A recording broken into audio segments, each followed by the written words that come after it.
सदरची जी घटना एक गॅसचा जो टँकर आहे त्याचा स्फोट झालेला आहे। पहाटे 4:30-5च्या दरम्यानची घटना आहे। त्याच्यामध्ये आजूबाजूला पार्क केलेल्या 2 ज्या ट्रक आहेत त्यांचं नुकसान झालेलं आहे आणि जो इथे हॉटेल आहे ढाबा त्याचंही काही नुकसान झालं आहे। आजूबाजूचे घर आहेत त्यांचं देखील काही नुकसान झालेलं आहे। तर स्फोटाचं जे मुख्य कारण आहे तिथे काही गॅस सिलेंडर वगैरे दिसत आहेत।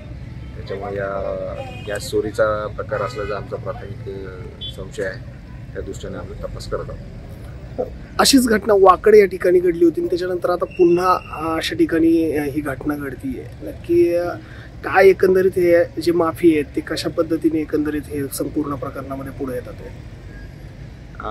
बरोबर आहे, अशी घटना यापूर्वी घडली होती। त्याच्यामध्ये अतिशय कडक कारवाई केली होती। सर्व जे इन्व्हॉल्व होते त्याच्यामधले आरोपी सर्वांना अटक केली होती। पुन्हा अशा प्रकारची जी घटना या ठिकाणी घडते ती याच्यामध्ये देखील जे काही याच्यामध्ये इन्व्हॉल्व लोक असतील त्यांच्यावरती कडक कारवाई करतात।